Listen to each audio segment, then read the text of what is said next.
The following is a HoopBall presentation.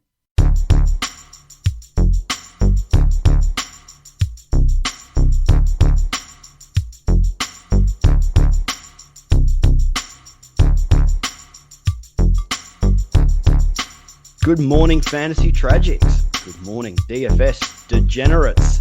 We are back. It is our daily podcast, the one daily DFS podcast that you can trust to go early. Get you set up for the night's games. It is HoopBall's DFS today. We are looking at Friday, March 19th games. We have 10 games on the card. And Friday games, you guys know what that means. David Menkoff back in the house. We had a week off last week where Will joined me. It's good to have the team back together. How you doing over there, Dave? Doing fantastic. Really excited to be back in the action. I could not be more thrilled to go into a Friday night slate with you. It feels like it's been more than just a week off, I'll tell you. I guess it's closer to 2 weeks once we get around to the next Friday. But yeah, man, it's good to have you back. We both just mentioning how busy things have been for both of us with work and other things. But, man, we've still got to dive into these 10-game fixtures, and hopefully we can break it down for all the good people out there. But before we do that, just got to mention, as always at the top of the show, MyBookie. MyBookie.ag. We love these guys. This is where you go if you're going to place your money on gambling and betting. That is not something that I do, as I've mentioned before, but we know here at HoopBall that MyBookie's just the best site to do this if you are using your money for gambling. And of course, they also have that casino side of the website. So if you are not a gambler like me, I can still jump in there and play some casino games, which is awesome. Some blackjack, roulette, whatever your flavor may be. We here at HoopBall, we just don't hand out this to everybody. It's got to go to the website that puts in the hard yards, and that is mybookie.ag. And we still have this promo code. If you have not signed up to mybookie.ag yet, first of all, please do. What are you doing? If you're using another platform, we recommend MyBookie as the best place. And if you enter the promo code HoopBall, that's HOOPBALL, you will get your initial deposit matched halfway up to $1,000. So head over to MyBookie if you want to add a little excitement to the sports you love and the games you bet on. Bet with the best. Bet with MyBookie. Dave, 10 games, man. We got to jump into this. Let's get started. The first card on the night is the Sacramento Kings playing the Boston Celtics. We do have a number of game totals and spreads for some of these games tonight, which is great. This is a 7:30 p.m. Eastern Standard Time game. We have a high game total of 235 and the Celtics favored by 7.5, not surprisingly. Short injury list here. Boston Celtics, Romeo Langford and Tristan Thompson both out. For the Kings, it's Marvin Bagley the third with that broken hand, I believe, and that is probably all of consequence there. So this is going to be a bit of a slowdown game for the Kings, Dave. I think we still have some options here, though. What do you like here on the Sacramento side of the ball?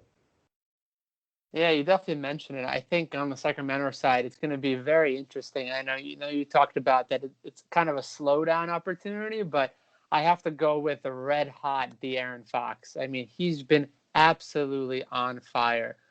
Really motivated, not getting the All-Star nomination, and he's playing like it, averaging over 50 fantasy points a game since the All-Star break, just putting up rock-solid numbers across the board. And his price tag has not caught up to his level of performance, which is interesting. So I have to say Darren Fox at 9,100 is one of my favorite plays on the slate. He might be overlooked too. So it might be something worth monitoring, especially in the first game of the night.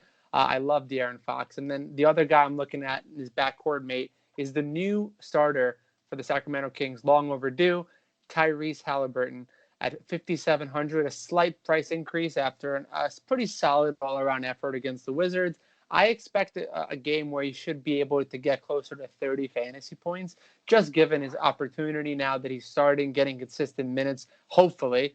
We all hope if he gets minutes over 30. I think Tyreese Halliburton is another great play. And that's pretty much my interest level on the Kings side. With Marvin Bagley going down, Rashawn Holmes has definitely taken more of the responsibility. But at 7,100, I think there are better options at the center position. So my two guys are Darren Fox, number 1, and Tyreese Halliburton, number 2. What about you? Yeah, you can't go wrong with De'Aaron Fox or Halliburton at these prices, 9,100 for Fox. There are some high price guards coming up, absolutely. So Fox, as you mentioned, would be a nice pivot away from some of those bigger names. He may go well under-owned here, especially facing the Celtics. So 9,100's a bit of a GPP pivot play for me. I love Halliburton at this price. As you mentioned, starting 32 minutes versus Washington in the last game. He's been pretty quiet, but before the last 4 or 5 games, we have to remember that he was putting up monster numbers. So 36, 52, 48, and 31. At this price, it is definitely one of my favorite middle tier guys on the card tonight. I will actually have interest in Richaun Holmes. Again, we have some absolute center studs coming up later. But at 7,100, this guy's got all the upside in the world in front of him, and he's facing the Boston Celtics. So I have interest in Holmes and Halliburton. Here's a question for you, Dave. Hassan Whiteside played 20 minutes versus the Wizards last game. Couldn't really capitalize, but 4,300, we know what a points per minute monster this guy can be if he gets minutes. Bagley is out. What do you think about Whiteside? It's not a bad call. It's just so hard to trust Hassan Whiteside's production, especially in a game that might end up staying close. At least the Sacramento fans hope it's going to stay close. But Whiteside might not get the opportunity, but that price tag is just hard to ignore. It really is. You kind of feel a little dirty playing him, but look, we all know what the potential upside could be with that guy. So 4,300 is a value price. If you're not spending up at center, it is somewhere you could land and hope that he goes off. Across to the Celtics. So we've pretty much got a clean bill of health here. Walker, Smart, Brown, Tatum, and Tice will be starting. We have Williams coming off the bench and playing more minutes with Tristan Thompson out. Who do you like here for Boston?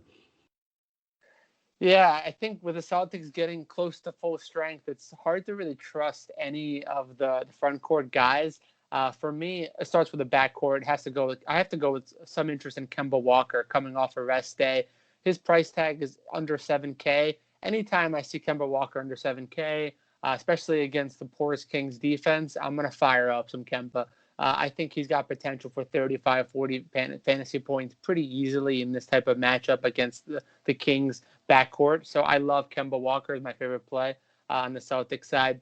Jaylen Brown, 8,000, is a little bit enticing, but I'm probably not going to have too much interest in Jaylen Brown, despite back-to-back just outstanding performances against the Cavs and the Jazz. I just don't know if he's going to get enough usage in this type of game with all these bodies back healthy and ready to go. Same applies to Jason Tatum, the other front court battle. The other wing player, 8,900 is also a very high price tag, despite some great, solid, consistent performances. The only guy I'm really going to be looking at on the front court would have to be Daniel Tice.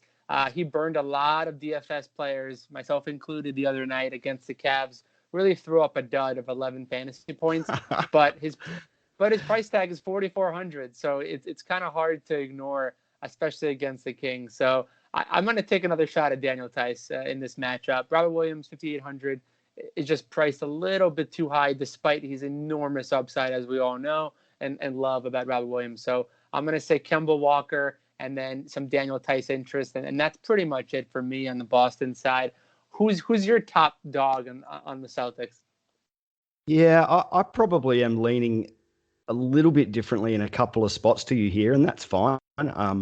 As a notification comes up and covers over my notes. Thanks for that. I probably like Jaylen Brown here. I know that they're going to be full strength, but 8K, the way this guy's playing right now, shooting lights out, coming off 47.75 and 50.25 versus Cleveland and Utah.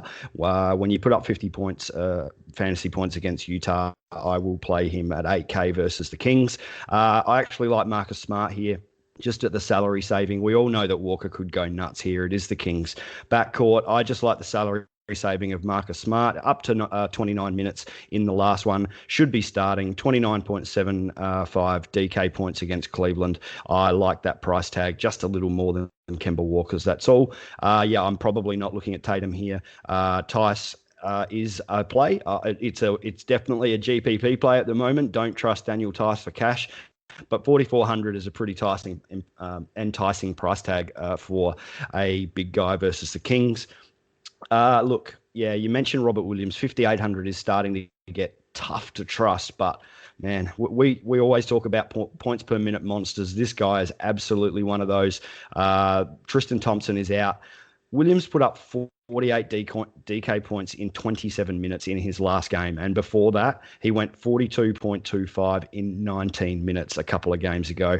The upside is unmistakably there. It is a GPP play. And I think that's probably it for me. It'll be a little bit of Marcus Smart, but mostly focusing on Jaylen Brown and Robert Williams. Cool, let's slide to the next one. Second game of the night. This is a 7:30 p.m. Eastern Standard Time. We have the San Antonio Spurs traveling to the Cleveland Cavaliers. At the time of recording, no game total, no spread, but we do have an injury report. So we know that Andre Drummond is no longer playing for the Cavs. Kevin Love is listed as out. Also, Taurean Prince is listed as out. On the other side of the ball, we know that LaMarcus Aldridge is no longer playing for the Spurs, so he is obviously out. And DeMar DeRozan is still listed as out with personal reasons. Look, I've got a couple of targets here, Dave. It's going to be a fairly slow game. I would imagine these two teams like to take the air out of the ball and play some defense. One team to play some defense anyway. On the Spurs side of the ball, up against the Cavs, we must have holes in defense here. What do you think? DeJounte Murray, Derek White, we've got no DeMar DeRozan. Who do you think you might be able to play in the Spurs backcourt?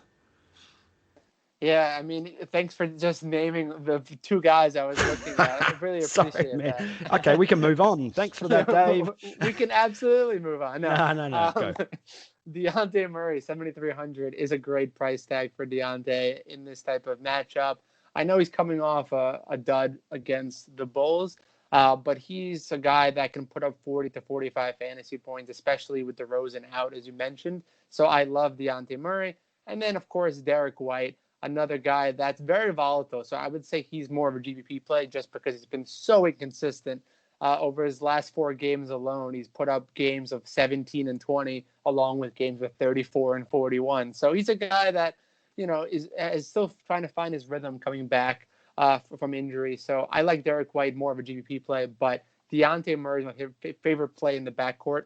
And the other guy I have to look at is the new starting center, or should I say the starting center that's rightfully so, Jakob Poeltl. He's just been absolutely incredible recently. His last 2 games put up 40 fantasy points against the Bulls and the Pistons. I don't see the Cavs being much of a defense for him as well. I think he's got double-double written all over him as well in this matchup. And at 6,100, he's a great mid-tier center option on the slate. So I like him and Dejounte Murray as my 2 favorite plays on the Spurs. Yeah, I am straight down the line with you there. It is DeJounte Murray at 7,300. As long as DeRozan stays out, this guy gets as many shots as he likes pretty much. Loves those mid-range jumpers. I think he's a great play here at 7,300 if you're not spending up on some of the guards we've kind of hinted at coming up later.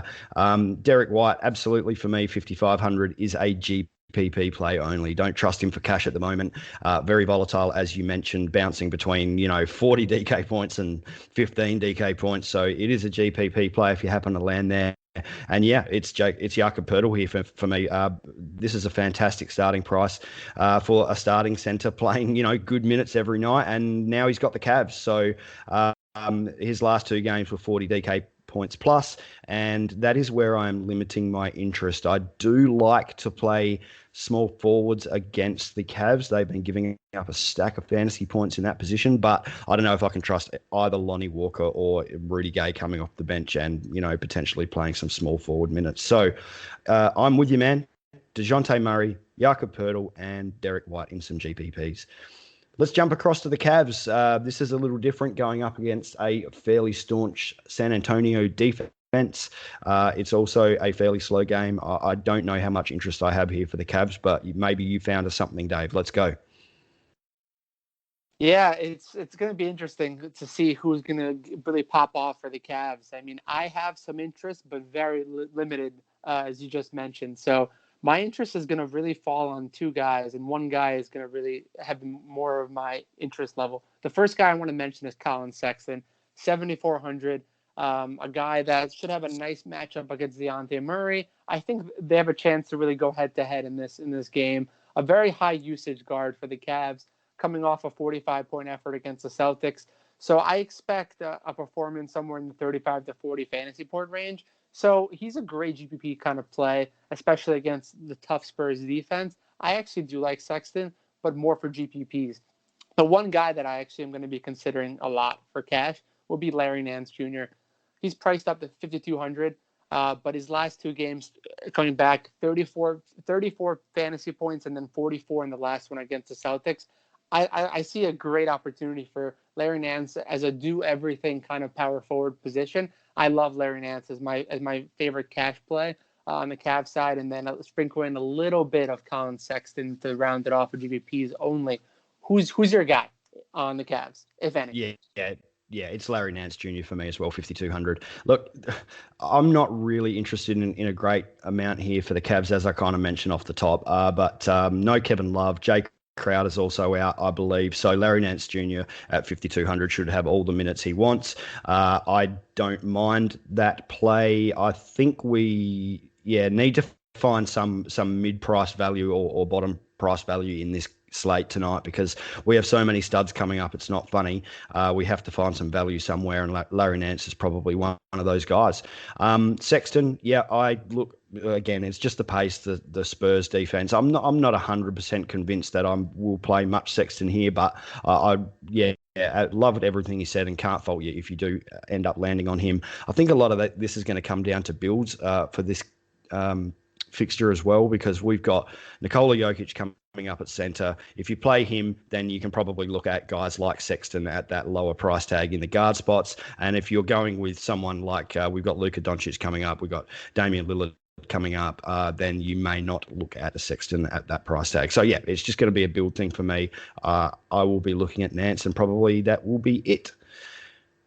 Okay. Hey, the next game, 8 o'clock p.m. Eastern Standard Time. This is the Utah Jazz traveling to the Toronto Raptors, and it is a 228.5 game total. The Jazz are favored by 5. We do not have an injury report at the moment. Again, I don't have a great amount here in this game, but Utah Jazz, man, break it down. Who do you have? Yeah, the Jazz, I think, are going to come out fiery and motivated in this one. They really look like a different team since the All-Star break, and I don't see that same dominant type of Utah Jazz that we saw before the All-Star game. So that's something to keep in mind, especially in this matchup against the Raptors. They are favored, but I think it's going to stay close, and therefore there are a few guys that I'm looking at on the Jazz side, and it's going to start with Joe Ingles at 5,500, a guy that's been showing a lot of consistency recently. He's been coming off some somewhat slower games of 24 and 27 against the Warriors and the Celtics, but as during recording, he is going off for one of his signature Joe Ingles types of games. And at that price tag, 5,500, definitely some mid-tier value for sure. And he's going to be low owned again, so someone to consider for GPPs and some cash considerations as well. The other guy I'm looking at is Donovan Mitchell, Mr. Consistency himself. He is priced at 8,700, which is actually a price decrease because of 2 straight duds. But I think he's going to get on track against the Raptors in a great matchup against VanVleet and Lowry. I love Donovan Mitchell in this one.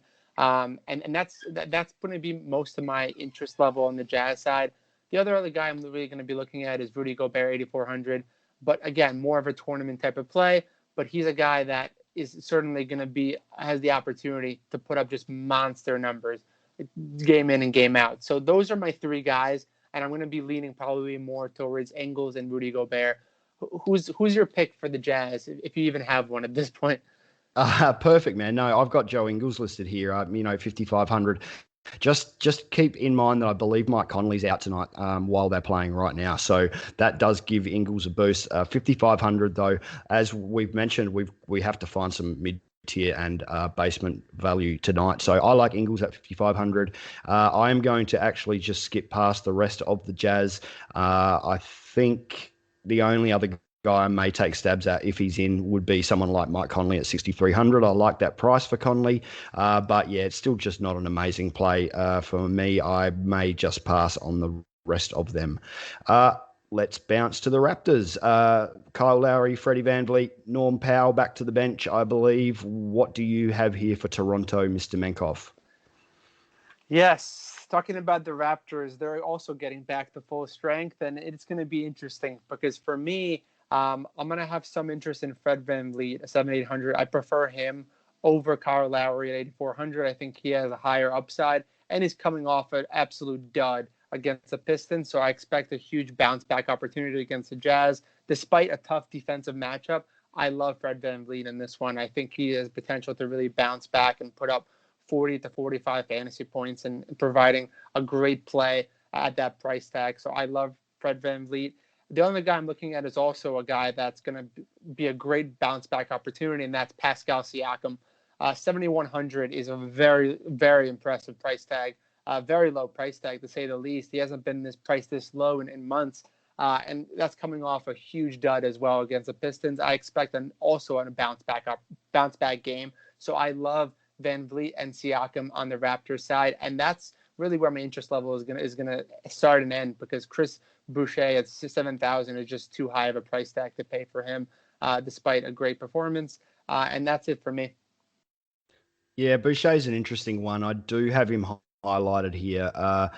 He's the upside guy, right? So, we know that Freddie VanVleet can go off as well. But if we just look at the center position for Toronto, he's up against Gobert.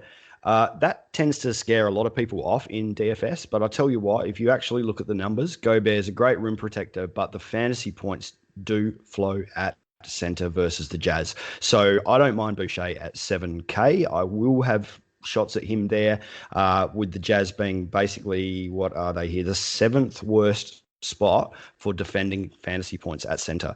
So don't let Gobert scare you off, especially against an athletic guy like Boucher. Apart from that, yeah, it's probably just Freddie VanVleet for me. If I was going to play anybody else, I'm not overly interested in playing any of these guys, though, to be honest. The Jazz are a tough defensive unit. 7,800, I would definitely rather pay that than 8,400 for Lowry. I believe OG Anunoby's probably coming back for this one, which just takes Norm Powell out of all consideration for me. Cool. Let's move across to the next game. This is an 8 p.m. Eastern Standard Time game. We have the Indiana Pacers traveling and playing the Miami Heat. 216 game total. That is very low. The Heat are favored by 5.5. We do have injury reports for both teams, which is nice. Indiana Pacers, Jeremy Lamb is coming up as questionable. Jakar Sampson is questionable, and TJ Warren is still out. Miami Heat, Trevor Ariza out, and questionable, we have Avery Bradley, Andre Iguodala, and Gabe Vincent.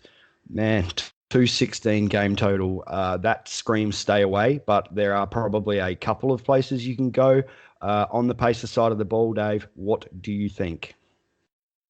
Yeah, it's tough with such a low game total. I mean, anyone who really plays probably going to be considered low owned, just given the game total. So I find a great opportunity to attack some of the big guys. So I'm going to be looking at Domantas Sabonis up front as one of my favorite kind of pivot options at that high tiered price tag. Despite this matchup and this low pace game, Domantas Sabonis thrives in this type of environment, and he's coming off a nice little triple-double against the Nets. I love him, especially against Bam Adebayo. I still think he has triple-double potential, and that price tag is still in that mid-9,000 range. I like him a lot more in that 9,000 range than when he was a couple weeks ago at the 10,000 range. So I love him. The only other guy I'm looking at really is going to be Malcolm Brogdon, 7,200. I know Karis LeVert is back, so he's going to take a lot of the usage away from Brogdon, but I haven't seen a ton of issues with Brogdon getting his shots. He's still putting up 16, 17 shots a game, and he provides a little bit of everything from a steals perspective, some rebounds as well. So I like Brogdon and Sabonis, and that's where my interest level starts and ends. Oh, we can just move straight on. That is exactly where my interest levels start and end as well. Sabonis, 9,500. A nice little pivot away from some of the other high-priced big men we have, and the nice thing that we can play him at power forward on DraftKings. So if you wanted to stack big men at center and power forward. You could do that with Sabonis. Brogdon at 7,200 is too cheap for Malcolm Brogdon. Yes, Liver is back. That's great to hear, but 7,200. I think we had Malcolm Brogdon up closer to high eights at one stage. So you can look at Brogdon there for 7,200 if that is the way your build falls. Over to the Heat. Jimmy, 9,500. Bam, 8,200. Tell you what, they are the only two guys I would look at here, but you may have found some value, Dave. What do you have on the Miami Heat? I think we can just go ahead and skip this side of the ball because you absolutely nailed both guys yet again. So I have nothing more to add at this point. Oh, man, I think it's just the way this falls. Like, I don't want to look at Olynyk or Dragic or Hero or Nunn or Robinson. Like, I just don't want to play these guys at those prices. They all look appropriate to me. Bam, 8,200. Here's another one for you DFS heads out there. Miles Turner, heralded as an amazing defender. Yes, he gets block shots. Fantasy points at center against the Pacers is a thing. It does happen. I like Bam at 8,200 if you're not playing someone like Jokic coming up later. Jimmy, 9,500, just a walking bucket. Jimmy Buckets, he is on some kind of tear this season. They are the two guys. We are in agreement. Let's move on to the next one. Okay, we have the Detroit Pistons here. This is another 8 o'clock p.m. Eastern Standard Time game versus, the Houston Rockets. Okay, what's going on with the Rockets? Who knows? They have made some trades. PJ Tucker is no longer there. I'm pretty sure they traded in DJ Wilson and DJ Augustine. Is that correct, Dave? That is correct. Not much of a fantasy impact, though, DFS-wise. Not really. I mean, it depends what shakes out further down the track for the Rockets. They're not winning. They are 11-27 at the moment. They may just pack things up, and then you may see a little bit more of those two guys. But I just think that was a mistake by the front office. I think the Rockets are in party mode, and I think a couple of the players asked for two DJs, and that's what they got. Sorry about that. Pistons. Sorry, guys, there is no game total, no spread here. We do have a stack of injuries, though. For the Detroit Pistons, Hamidou Diallo is still not playing. Wayne Ellington is listed as out. Killian Hayes still out. Rodney Magruder still out. Has come up as out. And Jahlil Okafor is still out. For the Houston Rockets, strap in. Dante Exum out. Eric Gordon out. Rodions Kurucs has been traded to this team as well and is not playing. Ben McLemore is questionable. David Nwaba is out. PJ Tucker is out. And John Wall is still listed as questionable. So, man, there's so much to this. I hope that you have been diving into this, Dave. We have a lot to talk about there. Pistons side of the ball, what do you think? Yeah, on the Pistons side of the ball, I mean, it's tough. I have to say, I'm a huge fan of Kevin Porter Jr. Just the opportunity, and during the All-Star break, I made an immediate move on him in so many of the leagues, and so far it's paid off thanks to this tank mode that the Rockets have taken. So I have to start and end with Kevin Porter Jr. Normally, but there is some other interest I'm looking at on the Rockets side. If Victor Oladipo ends up playing, 8,300 is a pretty good price tag. Someone has to score the ball, and he is coming off a 45-point effort in the last one against the Hawks that he played. So I love Victor Oladipo in this one if John Wall ends up not playing. And then Kevin Porter Jr., I just touched on, 7,200 is in play for me. And then the final piece of the Rockets is going to have to be around Christian Wood. 8,500 is a very high price tag, and he's coming off an injury, but he did play 26 minutes, an efficient 26 minutes at that against the Warriors. If he gets minutes in the high 20s, close to 30, I don't see much of resistance on the Pistons side of the ball, so I love him a lot. Who's your top pick on the Rockets side? You threw me a curveball there. I said Pistons and then you went Rockets, but that's cool, man. We can do the Rockets first. Absolutely. I'm keeping you on your toes tonight. Oh, you are, man. You are. That's cool. Look, Kevin Porter Jr., what do you think happens here if John Wall comes back, if Oladipo comes back? Does he just get moved to the bench or does he slide down a spot? I mean, what do you think is going to happen with this young man if both Wall and Depot come back in? It's hard to say, honestly. With John Wall, he is having a lot of knee issues, and the knee is going to be a problematic point. So I don't think John Wall is going to, even if he comes back, is going to get too many minutes just with his knee concern. So I actually love Kevin Porter Jr. long-term this season. But to your point, it's certainly a risk. Yeah, 7,200 does make that a little risky, but as we all have been seeing, the kid is absolutely balling out. 45, 46, 47 DK points in 3 of his last 4. That is, if he continues to get those minutes, and at this point, Wall is still questionable. So if Wall doesn't play, 7,200 is smash territory for that young man, and it's the big man in Christian Wood for me as well. 8,500 is pretty tough pricing for a guy who's only one game back from a really extended layoff, but yeah, the matchup is just so juicy versus the Pistons front court. He played 26 minutes in the last one and got up to 35 DK points. It's an interesting one for me. We do have some studs coming up. It would be a nice pivot and a salary saver away from some of those 10K guys. Pistons, we better go back and do those.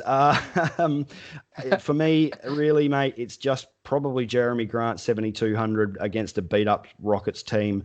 I like that actually more if we do get Wall or Depot back, so that the game has a chance of staying a little bit closer. We know that this guy has 40-point DK point upside, so 7,200 is a pretty good price for a guy who's basically taking all the usage on that team.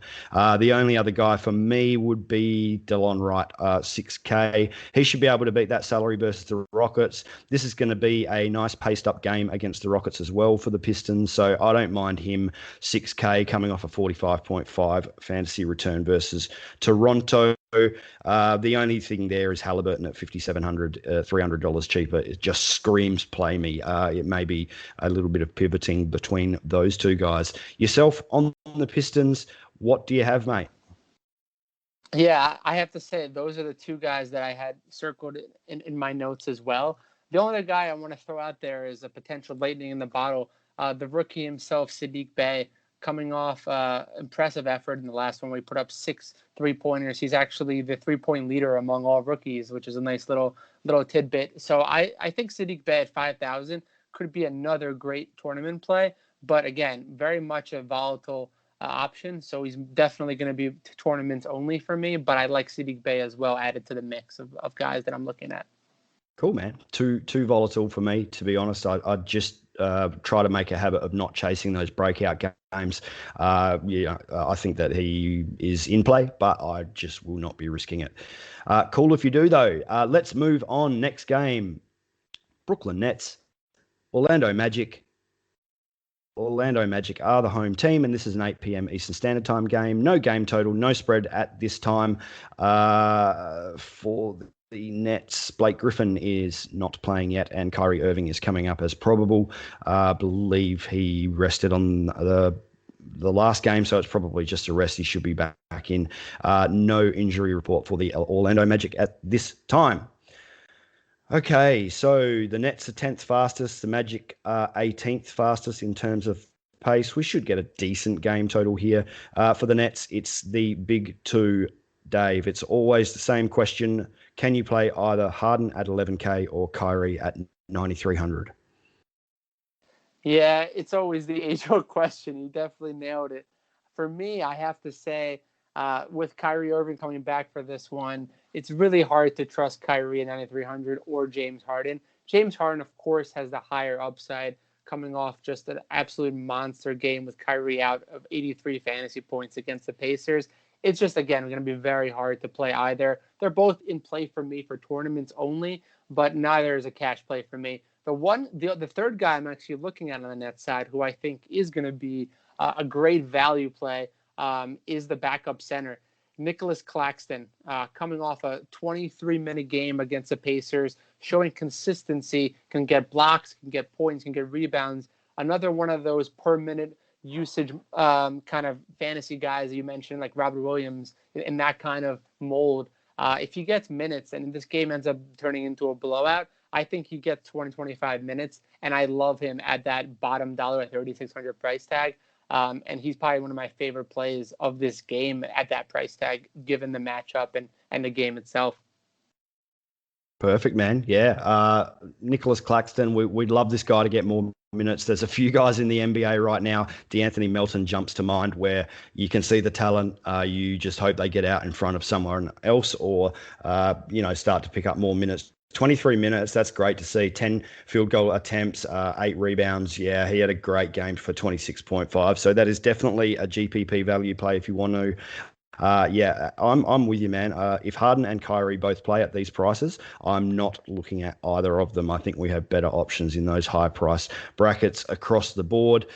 The only other guy is, just look out for who's starting. I mean, they do throw around their starters a little bit. It can be Bruce Brown. It can be Jeff Green. We know that Joe Harris is usually out there. He had a nice little return as well in the last one for 28.5 DK points. It's a bit of a blender with those three guys, but if you fall on one of them and they are in the starting lineup, I can't blame you. Okay. Orlando Magic, they did not have Michael Carter-Williams for the last one, and Chasson Randall stepped up and played as the starter, did nothing with it, but we also have some other targets on this team. Versus the Nets, the defense really isn't there. Orlando Magic, who's your smash spot here, Dave? Well, I have this guy written, highlighted, gold sprinkles of stars around his name, and that is... Michael Carter-Williams. Just kidding. Absolutely kidding. Absolutely kidding. My guy, I really set you up for disaster there. I have to say, my guy, it has to be the same guy, Nikola Vujovic, every time. I mean, it's really hard to fade him on any given night, especially against the Nets front court. I think Nikola Vujovic, former 76er, by the way, have to throw it out there every time we record the show. Nicely done. Yeah, a huge sadness there, but he's been absolutely raking recently. I mean, he has one game where he had 40 fantasy points against the Spurs in a blowout loss, but I expect this game to at least stay competitive long enough for him to put up 50 fantasy points, and I love him. I think he's one of the best center options on this entire slate, and especially in this game. I don't have a lot of interest anywhere else on the Magic. I mean, I'll have some level of interest in Aaron Gordon if he ends up playing, but I doubt he's going to play in a second night of back-to-back.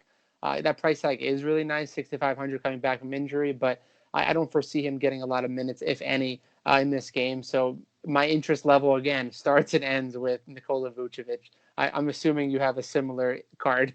Yeah, it's almost exactly the same here, man. It's Vooch and go home, pretty much, 9,900. We know what centers can do to the Nets when they are a quality center. If Vooch is not a quality center, I don't know what he is. I think this could be very, very ugly for the Brooklyn Nets at that center spot. Yeah, we've got Joker coming up. We know he's playing in a pretty good matchup as well. Vooch is just $700 cheaper. So, yeah, it's a play. You could look at Vooch as a pivot away from some higher priced and maybe more well-known names in the center position. Love it. That is about it for that game for me. I don't really want to play with Terrence Ross or Evan Fournier at the moment. That would be a flip of the coin for those two, and I don't have any interest in anybody else for the Magic. All right. Next game, 8 o'clock p.m. Eastern Standard Time. We have the Golden State Warriors going up against the Memphis Grizzlies. There is definitely news we need to keep an eye on here. We have no game total, no spread at this time, but the Warriors have submitted an injury report. The Memphis Grizzlies only have Jaren Jackson Jr. out. For the Golden State Warriors, out Marquise Chris, Eric Pascal, Klay Thompson, obviously. James Wiseman is also listed as out. We have two doubtfuls in Stephen Curry and Kelly Oubre Jr. That makes this an interesting game for me. For the Golden State Warriors, Dave, break it down. What do you have? Who are the plays if Curry doesn't play and if he does play? Yeah, I think it's going to be interesting. Now that he's listed as doubtful, which was a change from earlier, with him out, there's a few guys I'm looking at, and that starts with the replacement, potentially, the young rookie out of Arizona, Nico Manion, 3,200, is a fantastic price tag. I think he's going to get a ton of minutes if Curry's out in this game against the Grizzlies. Despite a tough matchup against the Grizzlies, he's going to have every opportunity to play, and I like Nico Manion. I think that price tag is absolutely ready to move. Another guy I'm looking at if Curry's out on the Warriors' backcourt is going to be none other than Mr. Jordan Poole, the young young promising guard that's finally really starting to show some glimpses of why the Warriors team drafted him out of Michigan. I like him coming off a 34-point effort against the Rockets.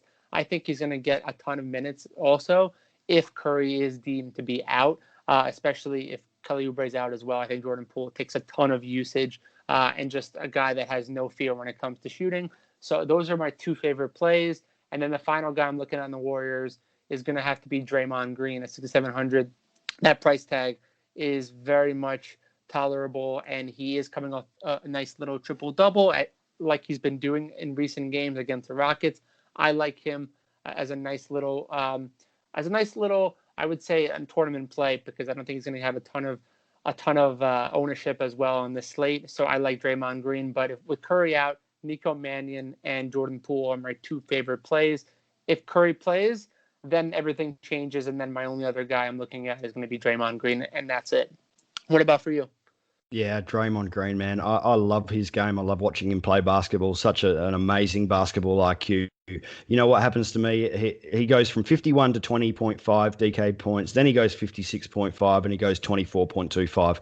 Guess which days I play him on? It is the 20-point return. So I just try to stay away from Draymond, but I do like that matchup. He's going to have a little bit more of the ball running through his hands if Curry does not play.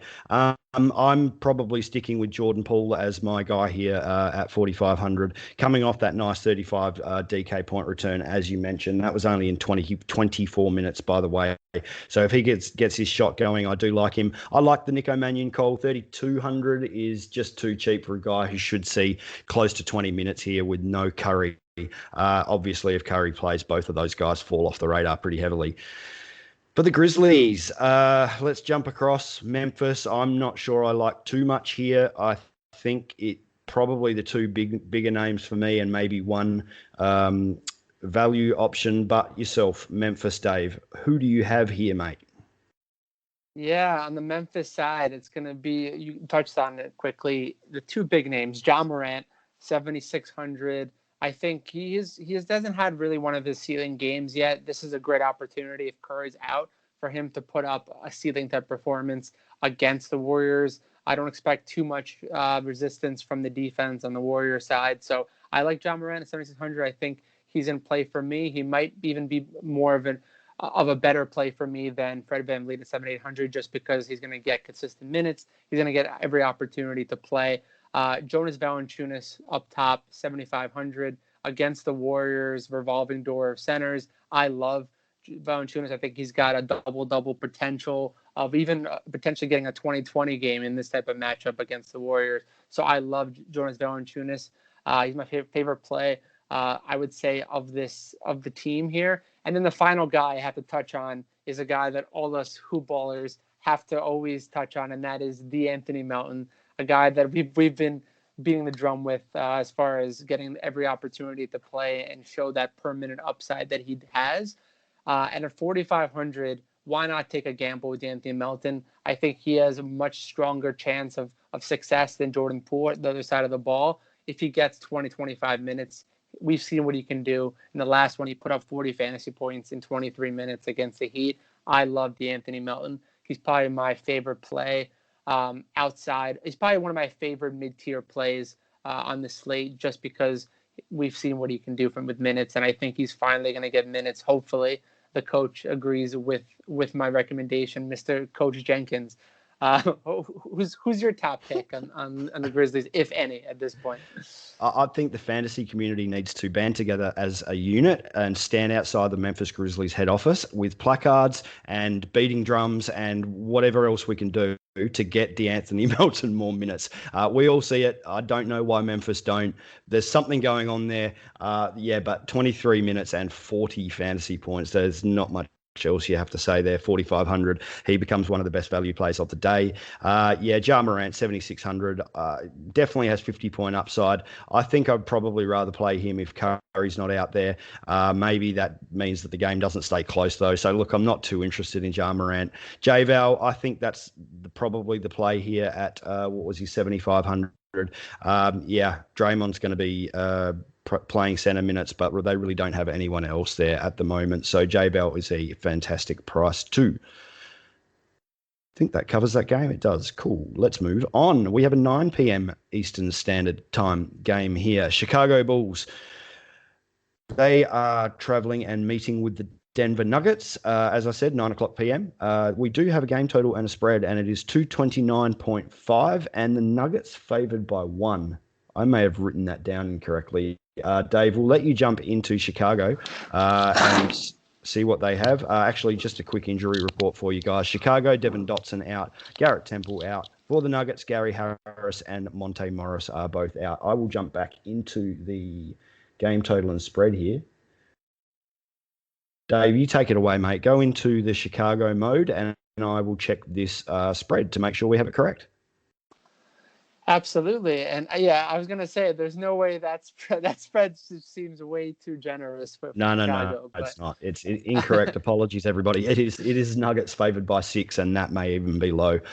Sorry about that, people. Dave, go with it. Bulls. Absolutely. Thomas Sodaransky, for me, is going to be in play, 4,400. His price tag has jumped up, but he's getting starter minutes. And if they have any chance of keeping this game close, Sodaransky is going to have to get some heavy minutes, especially with the disappearance of Kobe White, unfortunately. So I like Sodaransky as a nice little tournament play. The only other guy I'm looking at really is going to be Zach Levine. His price has gone down to 8,700. I think now's the time to jump into Zach Levine. His last 2 games, he put up 50 points against the Spurs and the Thunder. I don't see why he can't, even against the Nuggets, put up another 50 burger. So I love him at 8,700. I think that price tag is egregious for his level of talent that we're seeing out of the All-Star himself. So I like Zach Levine as my favorite play on the Bulls side. And then I'll have a little bit of interest as well in Thaddeus Young, but he's going to be more of a tournament play. He is getting started minutes now, coming off 42 fantasy points and 36 fantasy points respectively, and his price hasn't really jumped too much at 6,100. So I'm going to probably have interest in Thaddeus Young and Zach Levine, and then a sprinkle in a little bit of Thomas Sodaransky, and that's it for me. Perfect, man. That's my 3 guys too. So Thomas Sodaransky, 4,400. Great matchup. Should continue to start. I like him at 4,400 as one of the best value plays on the card today. I also like Zach Levine at 8,700. Back-to-back 50-point DK games. He is going to, shoulder a lot of shot attempts for this team now that Kobe White is in the backup position or the coming off the bench. All I see is Levine getting more shot attempts here. Sodaransky comes in as the starting point guard, and he's not a shooter. So Levine probably gets more usage than when Kobe White was on the court. I don't mind him at 8,700 as a pivot off of some of the big names. That would be it for me on Chicago. Thad Young, 6,100. He's coming off a couple of very nice DK point returns, and I love watching the guy play, but I think he's just going to find it a little bit harder against Denver. On the Nuggets side of the ball, it is one guy and one guy only for me. Dave, do you have anything outside of the Joker? I do, actually. I have to say. Cool. I think attacking the Bulls is always fun for me, so I love attacking the Chicago Bulls. So I'm looking at Michael Porter Jr. as well. 6,700 is a nice little price tag. He's coming off a 47-point effort against the Hornets. He's really starting to show consistency, putting up almost 20 and 10 on a nightly basis. I don't see any reason why he can't do that against the Bulls. So I actually have a lot of interest in Michael Porter Jr. I like him more than Jokic in this game, just because there are other center options that I like a little more than Jokic, given his high price tag. So I'm going to say Michael Porter Jr. is my favorite play of the Nuggets. And then I'm also going to have a little bit of interest, very little, mostly tournaments, in Will Barton at 5,600, a guy that's been getting very consistent minutes and consistent performances, which is a nice thing to see from Mr. Barton after earlier in the season not getting recognition and really struggling to find his role on this team. He's finally starting to flourish. So those are my guys. And then you touched on Jokic, and I think we all know what Jokic is capable of on a nightly basis in DFS. Yeah, okay. I have skipped Will Barton here, and I thank you for bringing him to my attention. I have been playing him. I may have just run out of a little bit of time here getting prepared for the podcast, but that's a good call, man. Denver Nuggets, Will Barton, he is basically giving us a floor of over 30 DK points right now. So I love that call. The minutes are there all the time for him in this starting lineup. And yes, 5,600 is too cheap for that guy. Good call. Jokic, that is just smash it with your fist. Smashes however you get it into your lineup. For me, it's Jokic tonight, 77 DK points against this Chicago Bulls team recently. And apart from, one kind of lower game in a blowout against the Hornets, I think this salary is still the Joker's floor. We mentioned Vucevic earlier. I just think for pure upside, it's Nikola and no one else. Daylight between him and the next dude. We still do have a couple of high-priced guards coming up in the next one, so it's going to depend on your build, as we've already touched on. But I love the Joker here. All right, 10 p.m. Eastern Standard Time game. This is going to be fun. It is the Dallas Mavericks traveling to Portland Trail Blazers. We have a high game total as expected. It is 234.5. The Mavs are favored by 2.5. Fast game total, close game, hopefully. For the injury reports, we have Dallas Mavericks, Willie Cauley-Stein, Dorian Finney-Smith, it's the Hyphen brothers, James Johnson, and they are all listed as out. Portland have not submitted an injury report as yet. Now, I'm going to be completely honest with you guys. I'm over here in the middle of my work day. I have run out of time to get too deep into the last two games, so we are going to be relying heavily on the brilliant mind of David Minkoff in New York City. Dave, the Dallas Mavericks. No pressure at all, mate. It's all going to be you. In fact, you can just finish the podcast by yourself. No, I'm joking. I still have eyes on a couple of guys here. But let's do it, man. Break it down. Dallas Mavericks, what do you have versus the Blazers? Yeah, I mean, this is a primetime battle of two just superstars. One that's been established and one that continues to flourish as a primetime MVP candidate. And that's going to be Luka Doncic at $10,700. He's going to be absolutely one of my favorite plays. A price up for sure, but a price up worth getting, especially against the Blazers. I love him. He's coming off a 74-point effort in his last game against the Clippers. In fact, over his last 4 games, he's averaging close to 60 fantasy points a game, which is just outrageous, and a guy that has 75-point fantasy upside. So I love him in this matchup. My favorite play in that guard position. The other guy I'm looking at on the Mavs is going to be Josh Richardson, 5,200, starting to get a little bit more consistent, which is something to say from Mr. Josh. Despite one dud against the Clippers over his last 4, he's been putting up 30 to 40 fantasy points consistently, night in, night out. I think he's going to be overlooked on this entire slate, which is all the more reason to fire up some Josh Richardson, also a former 76er, just throwing that out there as well.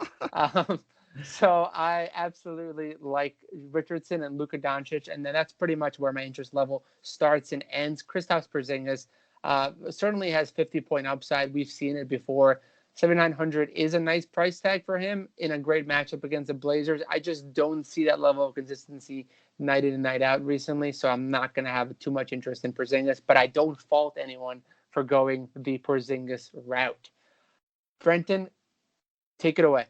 I'm straight down the line with you, man. Looking at this a little closer now, I think Luka's probably my favorite play on the slate. We have Nikola Jokic as well. I prefer Luka here versus Damian Lillard.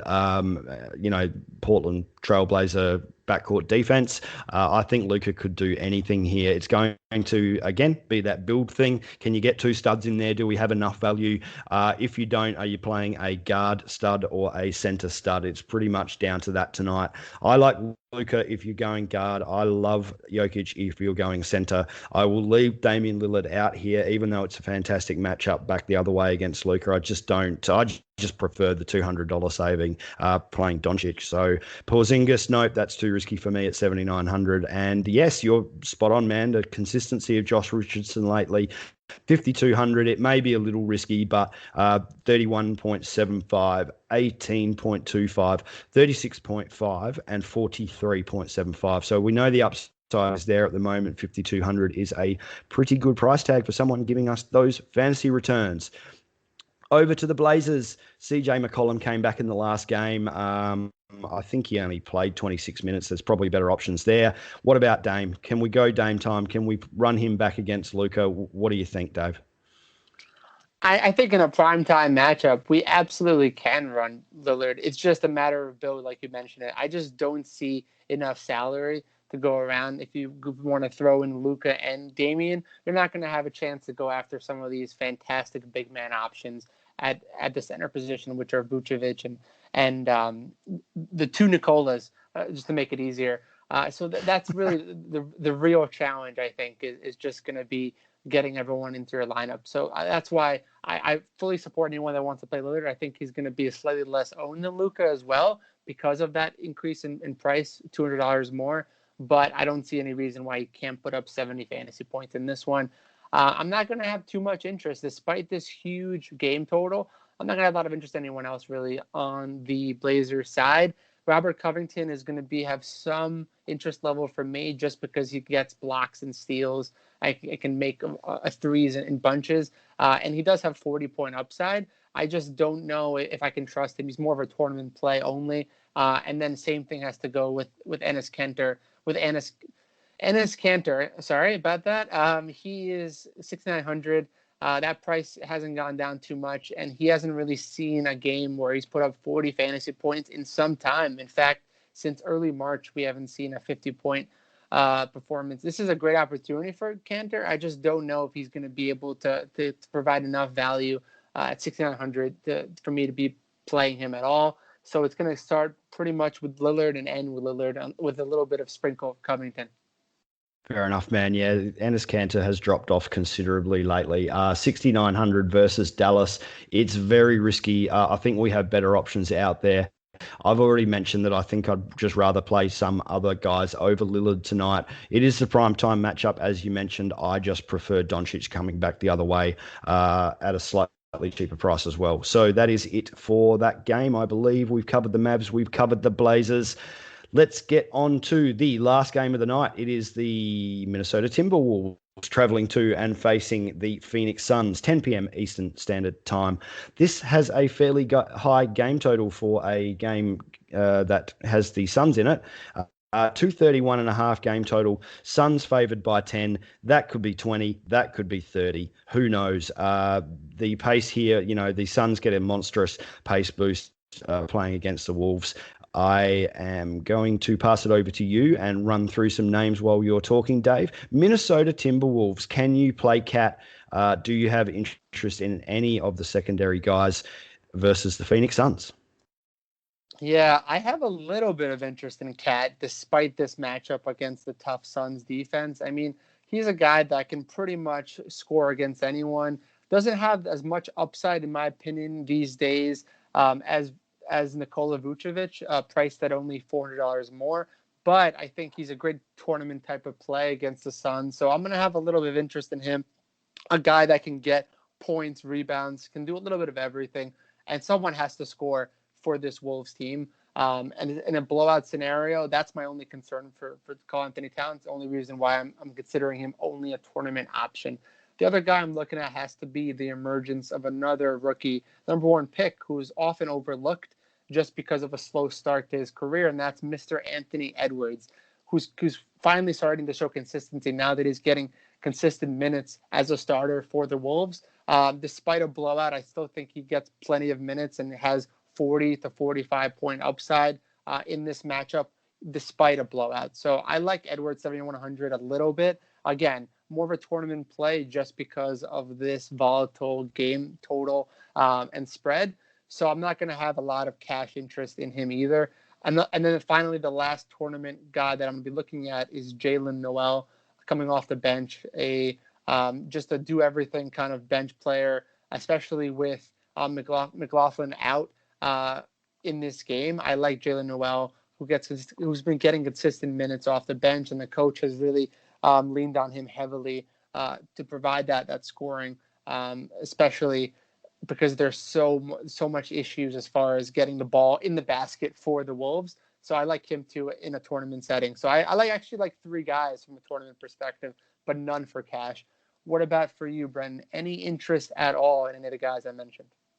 Look, I think the one guy that I would probably land on here is Anthony Edwards. I don't overlook this guy. Love his game. Doesn't look like a first-year rookie, that's for sure. He is very confident, and I just like watching him play basketball. 7,100. This dude is flying above that salary right now. 38, 46, 37.5, 40, and the 3 games prior to that were all 30 plus as well. This guy's just on a tear. He's going to get as many shots as he likes, even with Cat back in the lineup. 22 field goal attempts and 24 field goal attempts in his last 2. That doesn't change here. The battle against the Suns isn't fantastic, but I still like that price for Anthony Edwards. I won't be touching Towns at 9,400. I much prefer just playing Vucevic at that slightly lower center range. And that is probably it for me, and that is only based on matchup. Now, Noel, yes, absolutely. Sorry, we'll drop in there as well, and that's on the back of potential blowout here. If this game gets out of hands, this kid could get 28, 30, 32 minutes, who knows, and at 5,300, that is worth a stab as well. On the Suns side of the ball, last team of the night, Mr. Menkoff. This is a terrible defensive unit in the Minnesota Timberwolves. They play fast. The Phoenix Suns basically get a pace bump from the bottom of the ladder all the way to the top. What do you think here? Can we risk playing any Phoenix Suns starters? Yeah, very much a risk indeed. I have to say that Chris Paul is going to be one of my favorite plays in this game. 7,500 is certainly a price tag I'm willing to pay, just because he can put up a double-double with assists in no time. Should get plenty of points as well, and steals as well. So I like Chris Paul. That's pretty much my interest level from a cash perspective. I'm going to have some tournament interest in guys like Devin Booker, 7,800, a guy that can go off 40, 50 fantasy points in an instant. I just don't see him getting too many minutes in a likely blowout scenario. And that's pretty much it. DeAndre Ayton, 6,400, is a guy that we haven't seen a lot of ceiling type of games recently, but a guy that can put up 40 to 45 fantasy points. Again, more of a tournament option for me. And that's pretty much it. Frank Kaminsky has fallen out of the rotation entirely. He might come back in if this game becomes a blowout early. He might get 15, 20 minutes, and then he's certainly going to be in play at $3,000. But again, we just don't know with him and his rotation. The way the Suns have been running out the rotations, he has not been getting those minutes. So for me, it's going to be Chris Paul for cash, and that's pretty much it on the Phoenix side. What about for you? Fair enough, man. It's a tough one to kind of judge when we're talking about, this potential blowout right in front of us. You'd love Minnesota to keep it close, but I just don't think it happens, unfortunately. So I am pretty much steering away from most starters here. If I was going to take a stab at anyone, it would be DeAndre Ayton at 6,400. The Timberwolves have been terrible at guarding the center spot all year. Cat coming back improves their offense. It does not improve their defense. So I don't mind DeAndre Ayton at 6,400, and I'm pretty much skipping over the rest of these guys. The only other name that I'll drop in, and I dropped him in on Monday as well, is the potential blowout guy. Could be Campaign, 3,900. That's not a bad price, but risking a blowout play is always risky, I guess. That wraps it up, guys. I think that's it. That's 10 games. We got through it, Dave. That was a big card. Lots to talk about. Lots of movement going on with teams at the moment. But thanks to you, mate. That was a long podcast. Let's just pick our favourite play of the night for the good people out there. Who do you have as your absolute favourite play? For me, it's going to be Darren Fox in game one of the entire slate. 9,100. Lock him in. Lock and load Darren Fox. Who is your favorite play? I'm going back to the well on Vucevic. I lost a bet with Will last Friday trying to play that guy, and that failed miserably, but I don't see who stops him here. It's a little bit of a salary save from Nikola Jokic, and that's why I like Vuce a little. So that's my favourite play. Cool, guys. Thanks for joining us. We really appreciate it. Check us out on Twitter. You can find Dave over there at DMenk33, that is DMENK33. You can find myself at Terrain72, TERRAIN72. Give us a follow, give us a thumbs up. We won't keep you guys any longer. It has been a long card. Anything you want to drop in before we leave, Dave? Good luck to everyone, and let's win some tournaments. Let's do it. HoopBall's DFS today, smashing daily NBA fantasy with you.